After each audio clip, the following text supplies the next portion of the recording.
Okay, everyone, grab your Bibles, because today we're going to read Matthew 24 together, and you'll want to follow along in your own Bible. In this chapter, Yeshua's disciples asked him 3 questions. He was very kind to answer their questions, and I think his answers were very clear. After all, when someone asked Yeshua a question, he was kind to answer clearly so they wouldn't feel confused. Only the enemy tries to make us confused. God is light, and in him is no darkness at all. 1 John tells us that. So when God's Son answers our questions, we can be sure we'll understand things we didn't understand before. Of course, we weren't there that day in Matthew 24. All we have is the written down recording of that conversation. Thankfully, we can read the words plainly in our own Bibles, even in English, and we can easily understand what Yeshua said to his disciples. We also know that everything recorded for us by Matthew will line up with the Torah, the writings, and the prophets. They will all testify of each other, and they must all be consistent in what they say.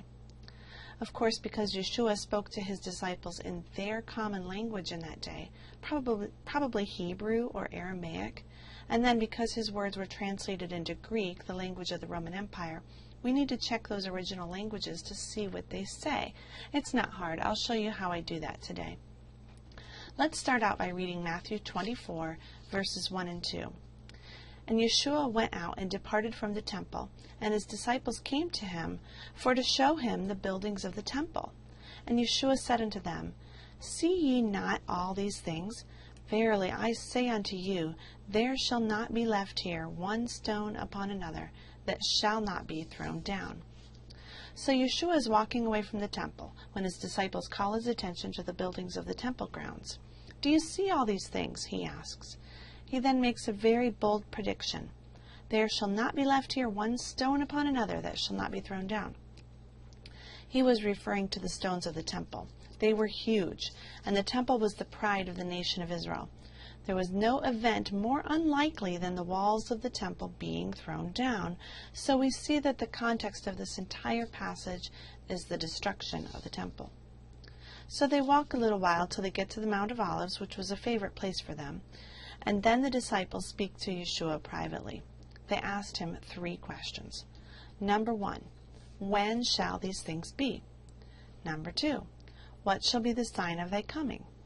Number 3, what shall the sign of the end of the world be? Now, before we see what Yeshua's answers were, let's back up a few verses into chapter 23. Now remember, the chapter and verse numbers weren't there. They were added much later. So this is all part of one long conversation. In Matthew 23, looking at verse 1, Yeshua is speaking to the crowds and to his disciples, and he is warning them to obey the Torah that Moses gave, but not to copy the practices of the scribes and the Pharisees. Toward the end of the chapter, Yeshua says to the scribes and Pharisees in verse 34, Wherefore, behold, I send unto you prophets, and wise men, and scribes, and some of them ye shall kill and crucify, and some of them shall ye scourge in your synagogues, and persecute them from city to city. So he predicts that in the future, the scribes and the Pharisees are going to kill and crucify and scourge the prophets of God. And we know this came true, for we can read about it in the book of Acts. And he says in verse 36, Verily I say unto you, all these things shall come upon this generation. O Jerusalem, Jerusalem. And so we can see that he's talking about Jerusalem, and he's predicting some things in the very near future, in this generation. The word generation used here is genea, which is a Greek word that means exactly what it sounds like, a generation. As you can see here, and the very last one, it's an age, the time ordinarily occupied by each successive generation, a space of 30 to 33 years. So the first question Yeshua's disciples asked was, when shall these things be? When shall all these things come upon this generation, the things you've been talking about, Yeshua, regarding Jerusalem and the temple and the throwing down of all the stones of the temple? I want to emphasize that they asked 3 questions, and the first one was about the destruction of the temple, while the others were about the signs of his coming and of the end of the world. Yeshua is going to make it very clear which answers he's answering when, or which questions he's answering when. So we have to be careful we don't place his answers with the wrong questions. So, when shall the temple be destroyed? Let's read Yeshua's answer, which I believe goes from verses 4 to 27. As I read, start to make a list for yourself of all the things that he said would happen before the temple was destroyed. Starting in verse 4. And Yeshua answered and said unto them, Take heed that no man deceive you, for many shall come in my name, saying, I am the Messiah, and shall deceive many. And ye shall hear of wars and rumors of wars. See that ye be not troubled, for all these things must come to pass. But note, the end is not yet.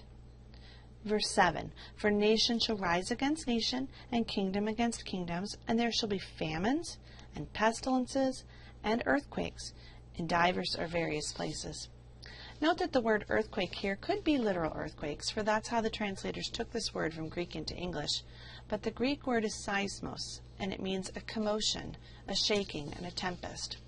Surely if there were wars, famines, and pestilences, with nation rising against nation, everything would be in a commotion.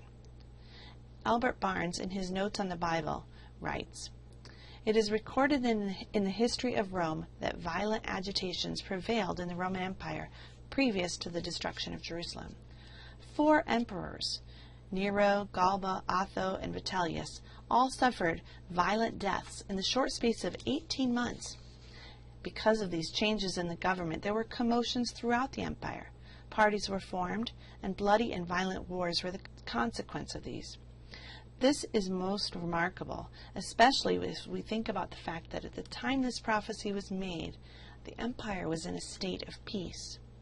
Josephus tells us of numerous attempts to make war against the Jews, but none of these were carried out. And Barnes says there was a battle at Caesarea between the Jews and the Syrians, and 20,000 of the Jews were slain. In this way, the whole nation of the Jews was in an uproar, and it carried war and desolation through all their cities and villages. Civil war spread throughout Judea. Italy was also thrown into civil war, and there were famines. There was a famine foretold by Agabus in Acts 11:28, which is mentioned by Eusebius and many other authors. And it was so severe in Jerusalem, Josephus says, that many people perished for lack of food. In fact, 4 times in the reign of Claudius, from 41 to 54 AD, famine prevailed in Rome, Palestine, and Greece. Of course, raging epidemic diseases and the plague swept off multitudes of people. This usually goes with famine and is often produced by it. And disease and plague and pestilence were recorded as raging in Babylonia in 40 AD, in Italy in 66 AD, and both of these took place before the destruction of Jerusalem. Now, in prophetic language, earthquakes sometimes mean political commotions, but literally they are tremors or shakings of the earth. They shake cities and towns to ruin. The earth opens, as Barnes said, and houses and people sink to destruction. Many of these are mentioned before the destruction of Jerusalem. Tacitus mentions one in the reign of Claudius at Rome, and says that in the reign of Nero, 3 different cities were overthrown, including Laodicea, Hierapolis, and Colossae. And the celebrated Pompeii, of course, was overwhelmed and almost destroyed by an earthquake. There are others mentioned as Smyrna, Miletus, and Samos. And Luke adds in Luke 21:11, Fearful sights and great signs shall there be from heaven. Josephus probably never heard of that prophecy by Luke, and he certainly would have done nothing on purpose to show that it was fulfilled, but he records the signs which preceded the destruction of the city of Jerusalem. But still, the end or the destruction of the temple is not yet, for Yeshua continues in verse 8. These are the beginning of sorrows. So let's continue our list. Yeshua said to his disciples in verse 9, Then they shall deliver you up to be afflicted, and shall kill you, and ye shall be hated of all nations for my name's sake. And then shall many be offended, and shall betray one another, and shall hate one another. Again, we know in the book of Acts that these things did happen. Remember who Yeshua is speaking with. According to Mark 13:3, he is speaking with Peter, James, John, and Andrew.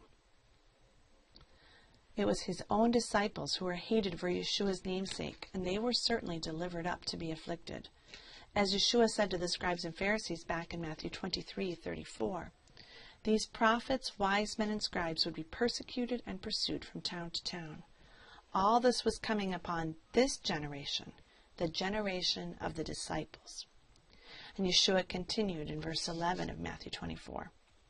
And many false prophets shall rise, and shall deceive many. And because iniquity shall abound, the love of many shall wax cold. But he that shall endure unto the end, the same shall be saved. Of these prophets who appeared in Jerusalem, Josephus writes, the tyrannical zealots who ruled the city bribed many false prophets to declare that help would be given to the people from heaven. This was done to prevent them from attempting to desert the city, and also to inspire confidence in God. So Yeshua said that there would be false prophets deceiving many, and that iniquity, or the Greek word anomia, or without law, would abound. The letters of Peter and Paul, written mainly in the 50s and 60s AD, tell us the same thing. Lawlessness would abound. Yeshua tells them to endure unto the end. Until the end of what? Remember, he's talking about the destruction of the temple here. They were to maintain pure doctrine and love, and in a moment he will tell them how to be saved from the destruction that was coming upon Jerusalem. He gives them one more thing that must happen before the destruction of the temple.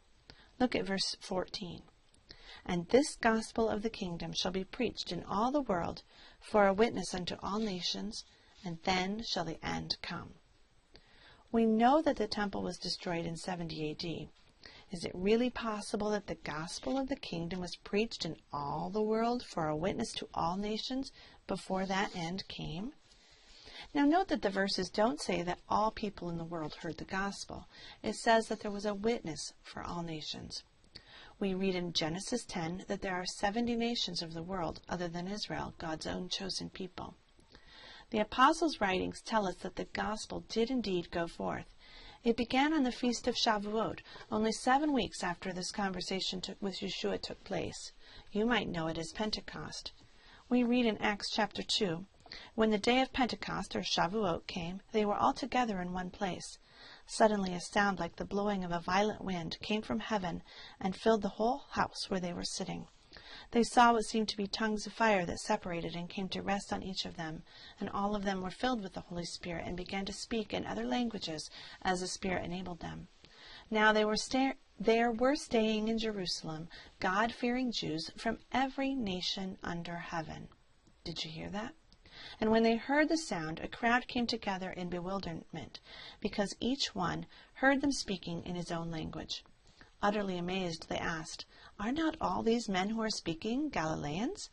Then how is it that each of us hears them in his own native language? Parthians, Medes and Elamites, residents of Mesopotamia, Judea and Cappadocia, Pontus and Asia, Phrygia and Pamphylia, Egypt and the parts of Libya near Cyrene, visitors from Rome, both Jews and converts to Judaism, Cretans and Arabs. We hear them declaring the wonders of God in our own languages.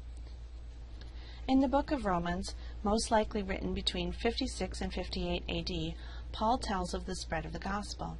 Romans 1:8. First I thank my God through Yeshua the Messiah for you all, that your faith is spoken of throughout the whole world. Romans 15:19. Through mighty signs and wonders by the power of the Spirit of God, so that from Jerusalem and round about unto Illyricum I have fully preached the gospel of Messiah. Romans 15:24. Whensoever I take my journey into Spain, I will come to you, for I trust to see you in my journey, and to be brought on my way thitherward by you. In the book of Colossians, most likely written between 58 and 62 AD, Paul says, Since we heard of your faith in Messiah Yeshua, and of the love which ye have to all the saints, for the hope which is laid up for you in heaven, whereof ye heard before in the word of the truth of the gospel, which is come unto you, as it is in all the world. Colossians 1:23. He tells them to continue in the faith, grounded and settled, and be not moved away from the hope of the gospel which ye have heard, and which was preached to every creature which is under heaven, whereof I, Paul, am made a minister. Historians tell us that Philip took the gospel to Asia, ye have heard, Phrygia, and which was preached to every creature Matthew which is under heaven, throughout Judea, whereof as well as Ethiopia and Parthia. Historians tell us that Philip took the gospel to Asia, where it spread throughout all of North Africa. Andrew went to the Asiatic nations and to Greece. Some say Peter went to Rome, while others say he went east to Babylon. Jude went to Persia. Thomas went to Parthia and all the way over into India. Simon the Zealot went to Africa and all the way to Britain. John went to Ephesus. Yes, indeed, there is much evidence that before 70 AD there was a witness of the gospel to all 70 nations, and of course we know that it only continued to spread after that. So now Yeshua will tell them what to expect when the temple is destroyed. When ye therefore shall see the abomination of desolation, spoken of by Daniel the prophet, stand in the holy place. And this next part was inserted by Matthew so that as we read it, we could understand. Whoso readeth, let him understand. Josephus relates that when the city was taken, the Romans brought their idols into the temple and placed them over the eastern gate and sacrificed to them there. Yeshua is bringing our attention to this fact, that all of this has been foretold by the prophet Daniel. We can read about the abomination of desolation in Daniel chapter 9 in the prophecy of the 70 weeks. Yeshua is telling his disciples that the prophecy of the 70 weeks is talking about the same time period, even though modern-day theologians won't tell you that. We'll talk about Daniel 9 and the 70 weeks prophecy in another video, but if we just take the plain reading of Yeshua in this passage, we don't have to guess what events those passages of prophecy are referring to. Both of these passages, Daniel 9 and Matthew 24, both refer to the abomination of desolation and are referring to the destruction of the temple in 70 AD, if we'll just take Yeshua at his simple plain word. So what did he tell his disciples to do?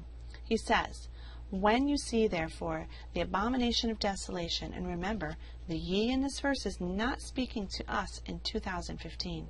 He was speaking to Peter, James, John, and Andrew. Then let them which be in Judea flee into the mountains. Let him which is on the housetop not come down to take anything out of his house. Neither let him which is in the field return back to take his clothes.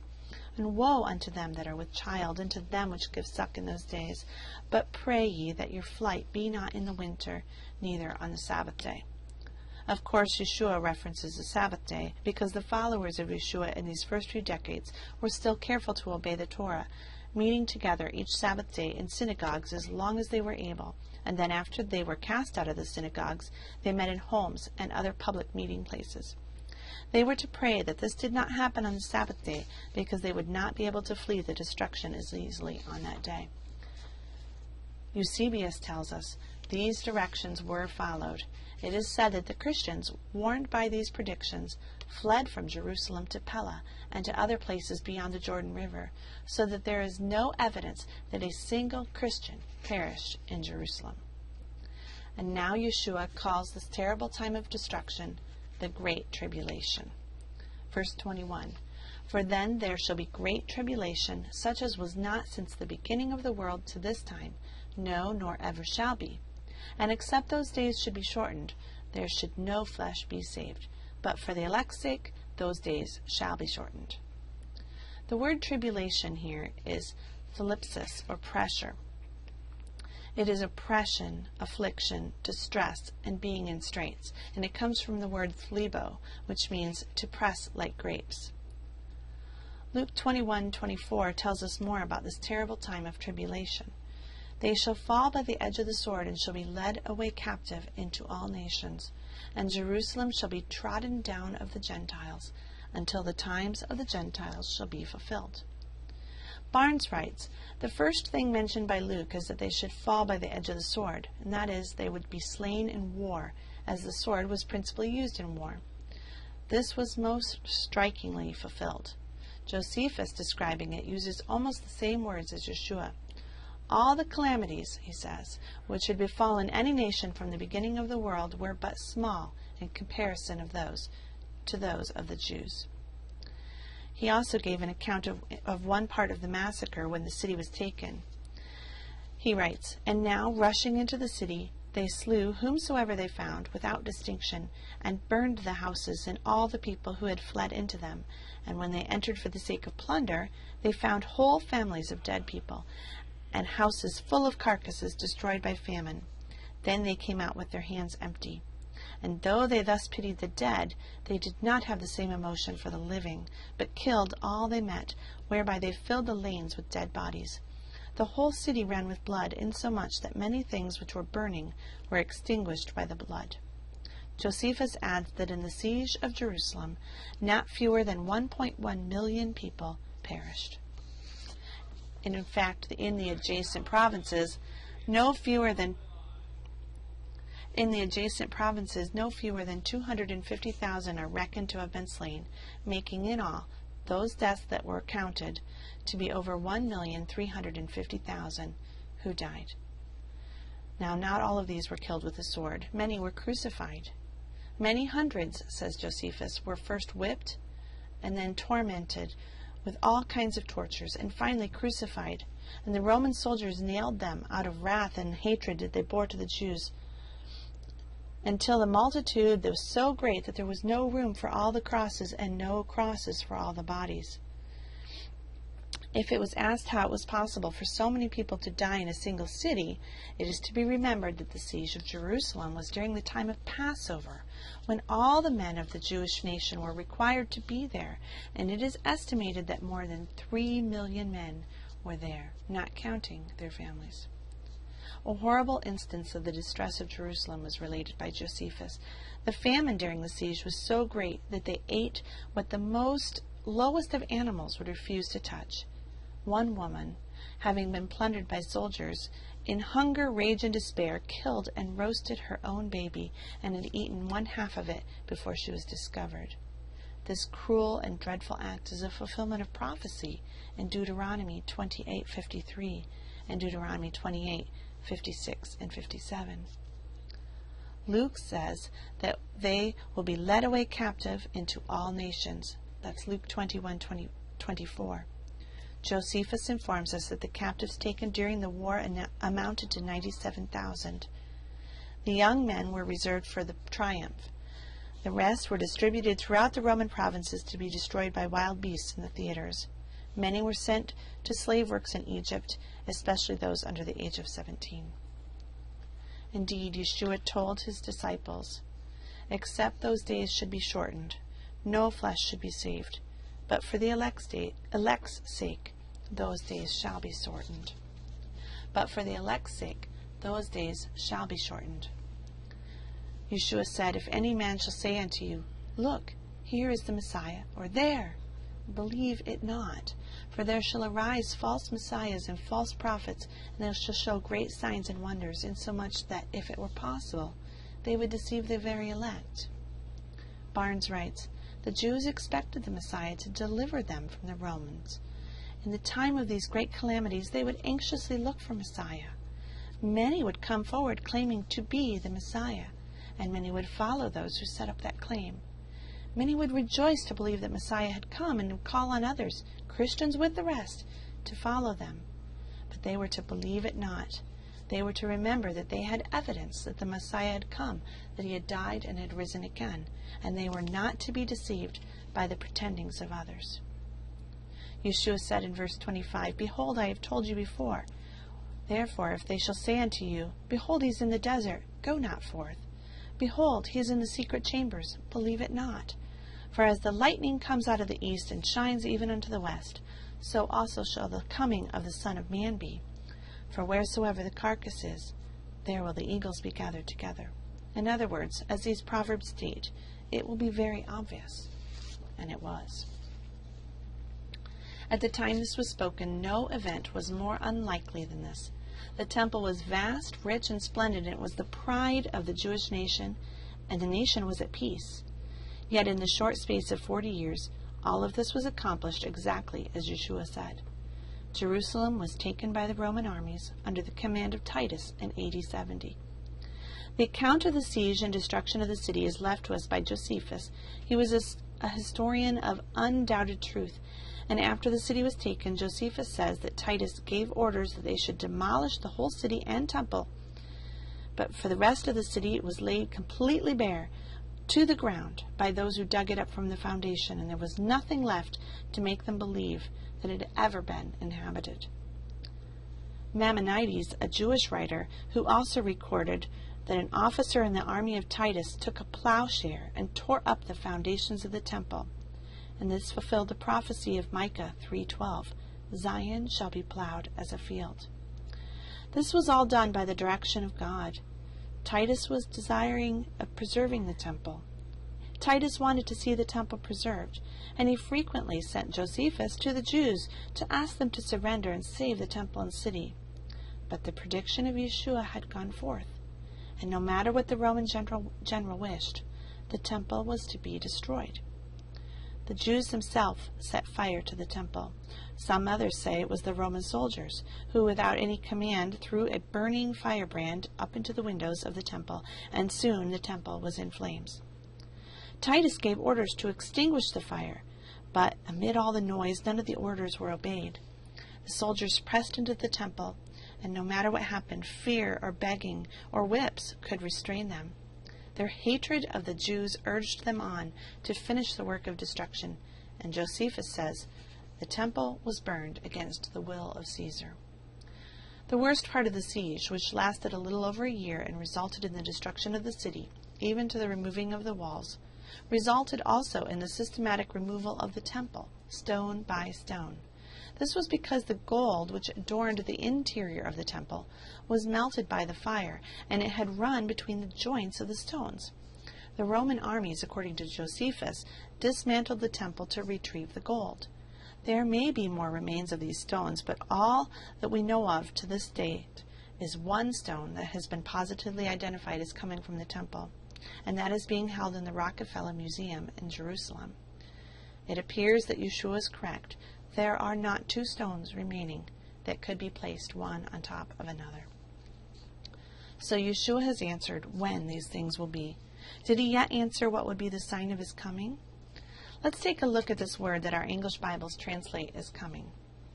Back in Matthew 23:39, Yeshua says to the scribes and Pharisees, I say unto you, ye shall not see me henceforth until ye say, Blessed is he that cometh in the name of the Lord. This is a direct quote from Psalm 118:26, which is a messianic prophecy. When Messiah comes, the people will say, Blessed is he who comes in the name of Yahweh.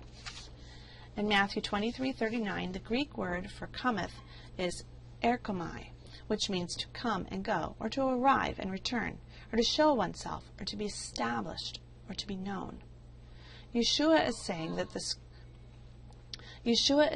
the scribes and Pharisees would next time see Yeshua as the Messiah, when he would arrive in his kingdom and make himself known to them, establishing his kingdom in Jerusalem. However, before that could happen, the temple would be destroyed and Jerusalem would be given over to the Gentiles. So this word come is Greek 2064, erchomai.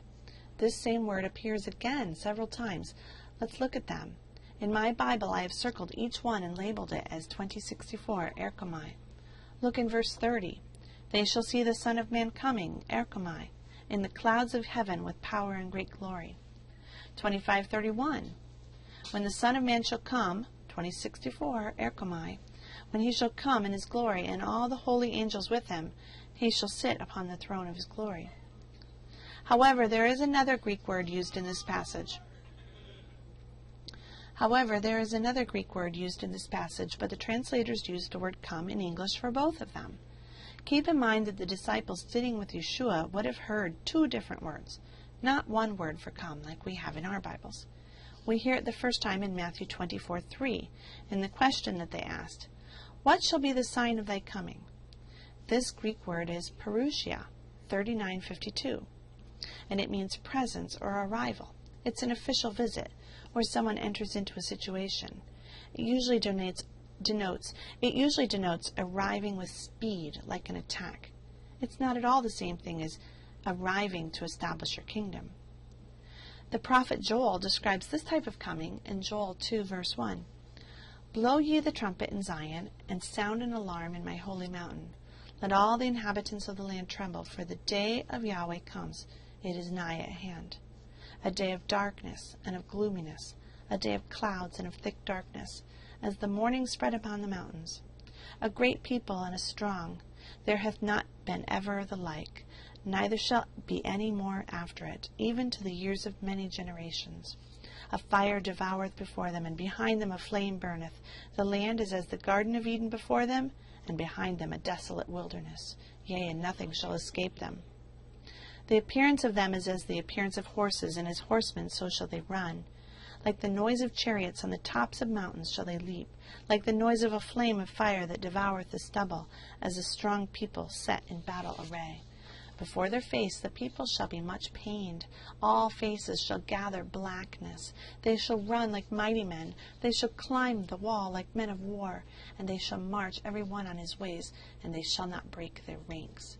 Neither shall one thrust another. They shall walk every one in his path. And when they fall upon the sword, they shall not be wounded. They shall run to and fro in the city. They shall run upon the wall. They shall climb up upon the houses. They shall enter in at the windows like a thief. The earth shall quake before them. The heavens shall tremble. The sun and the moon shall be dark, and the stars shall withdraw their shining. And the Lord shall utter his voice, and Yahweh shall utter his voice before his army, for his camp is very great, for he is strong that executeth his word. For the day of Yahweh is great and very terrible, and who can abide it? Doesn't this sound familiar? This parousia is speaking of the coming of Yahweh, not to establish his kingdom, but to judge. This word is used again in Matthew 24:27. For as the lightning cometh out of the east, with speed and sudden arrival like an attack, and shines even unto the west, so also shall the coming of the Son of Man be, with speed and sudden arrival like an attack. It is used in verses 37 through 42. But as the days of Noah were, so shall also the coming of the Son of Man be. For as in the days that were before the flood, they were eating and drinking, marrying and giving in marriage, until the day that Noah entered the ark. And they knew not until the flood came and took them all away. So also shall the coming of the Son of Man be. Then shall two be in the field, one shall be taken and the other left. Two women shall be grinding in the mill, one shall be taken and the other left. Watch therefore, for ye know not what hour your master doth come. The coming of Yahweh is referred to as his judgment. It is also the coming of the Lord is referring to his judgment. It is also called the day of the Lord, the day of Yahweh, and it is a terrible day. It is also called a day of clouds. Verse 30 says, they will see the Son of Man coming on the clouds of the sky. Ezekiel talks about a terrible day of clouds in his prophecy of doom for the nations. Ezekiel 30 verses 1 through 4 says, the word of Yahweh came again unto me, saying, Son of man, prophesy, and say, Thus says Yahweh God, Howl, woe, worth the day, for the day is near, even the day of Yahweh is near, a cloudy day. It shall be the time of the heathen, for the sword shall come upon Egypt, and great pain shall be in Ethiopia, when the slain shall fall in Egypt. And they shall take away her multitude, and her foundations shall be broken down. Isaiah uses this same word picture in his prophecy against Egypt. Behold, Yahweh rides upon a swift cloud, and shall come unto Egypt, and the idols of Egypt shall be moved at his presence, and the heart of Egypt shall melt in the midst of it. But most striking is the prophecy of Isaiah against Jerusalem, given in Isaiah 29. Woe to you, Ariel, Ariel, the city where David settled. Add year to year, and let your cycle of festivals go on. Yet I will besiege Ariel, and she will mourn and lament, and she will be to me like an altar hearth. I will encamp against you on all sides. I will encircle you with towers, and set up my siege works against you. Brought low, you will speak from the ground. Your speech will mumble out of the dust. Your voice will come ghost-like from the earth. Out of the dust your speech will whisper. But your many enemies will become like fine dust, the ruthless hordes like blown chaff. Suddenly, in an instant, Yahweh Almighty will come with thunder and earthquake and great noise, with windstorm and tempest and flames of a devouring fire. Then the hordes of all the nations that fight against Ariel or Jerusalem, that attack her and her fortress and besiege her, will be as it is with a dream, with a vision in the night. As when a hungry person dreams of eating, but awakens hungry still, as when a thirsty person dreams of drinking, but awakens faint and thirsty still.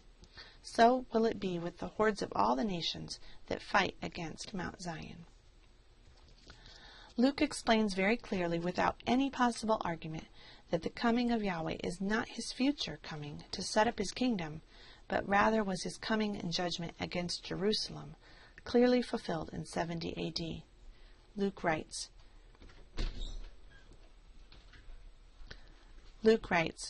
As Yeshua approached Jerusalem and saw the city, he wept over it and said, If you, even you, had only known on this day,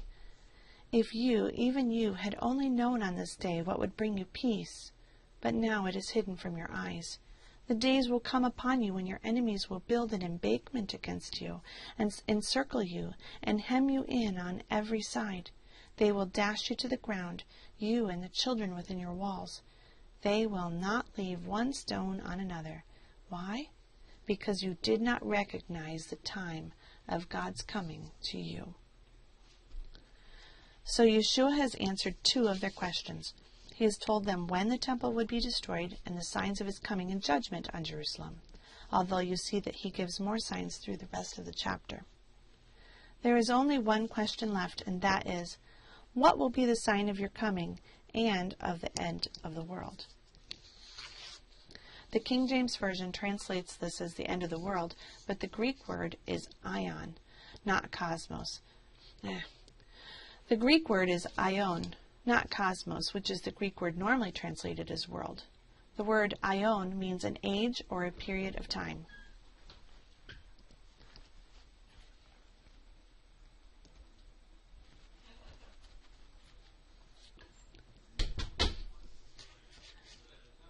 When compared to Luke 21:24, we learn that Jerusalem will be trampled on by the Gentiles until the times of the Gentiles are fulfilled. In this passage, Yeshua is telling his disciples when the temple would be destroyed, with not one stone upon another, and he lists the signs of his coming in judgment, and also of the end of the age of the Gentiles. As the temple has still not been rebuilt, we are still in the age of the Gentiles, or in the age spoken of in Matthew 24. This is why so many people are interested in this chapter. We want to know, what is the sign of the end of this age? Yeshua describes the age of the Gentiles when Jerusalem is trampled on by the Gentiles, Yeshua describes the age of the Gentiles when Jerusalem is trampled on by the Gentiles, beginning in Matthew 24:29. Immediately after the distress of those days. So we know that the things he says next apply to the period of time immediately after the destruction of the temple. Immediately after the tribulation of those days shall the sun be darkened, and the moon shall not give her light, and the stars shall fall from heaven, and the powers of heaven shall be shaken. This sounds very familiar to the passages we have already read in Isaiah, in Joel, and in Revelation and Daniel, especially Revelation 6 and Daniel 7. We'll cover those in a later video. But for now, Barnes writes, the images used here are not to be taken literally. They are often employed by sacred writers to denote any great calamity. As the darkening of the sun and moon and the falling of the stars would be an inexpressible calamity, so any great catastrophe, any overturning of kingdoms or cities, or dethroning of kings and princes, is represented by the darkening of the sun and moon and by terrible convulsions in the elements. The destruction of Babylon was told in the same way in Isaiah 13:10, and of Tyre in Isaiah 24:23. You can see it also in the same language in Isaiah 34:4, Isaiah 50 verse 3, Isaiah 60 verses 19 and 20, Ezekiel 32:7, and Joel 3:15. Luke adds in 21:25 through 26, and upon the earth distress of nations with perplexity, the sea and the waves roaring, people's hearts failing them for fear, and for looking after those things which are coming on the earth.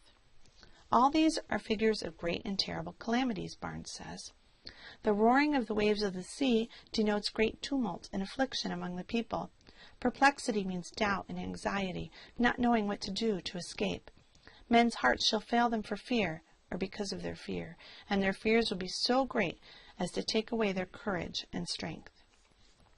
This is the beginning of the age of the Gentiles, but Scripture also prophesies of the day this age shall end. Verse 30 of Matthew 24. And then shall appear the sign of the Son of And then shall appear the sign of the Son of Man in heaven.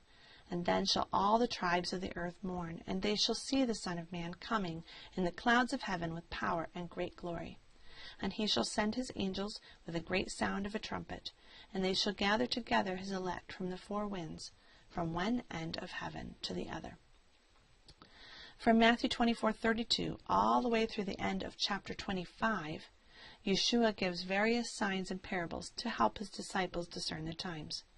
One important feature in verse 36 is that of that day and hour knoweth no man, no, not the angels of heaven, but my Father only.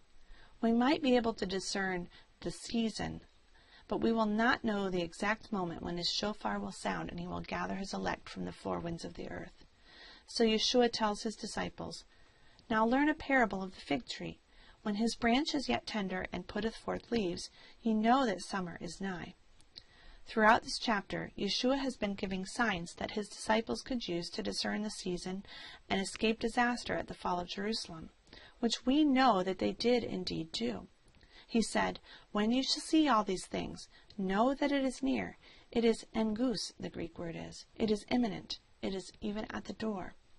In fact, he said to Peter, Andrew, James, and John, This generation, Keneas, shall not pass till all these things be fulfilled. If the prophecies of Matthew 24 are for a time that is still future to us, then how could this verse be true? Wouldn't that generation, which lived for a period of only 30 to 35 years, die before these things came true? Most certainly, and Yeshua would be a liar. However, heaven and earth shall pass away, he said, but my words shall not pass away.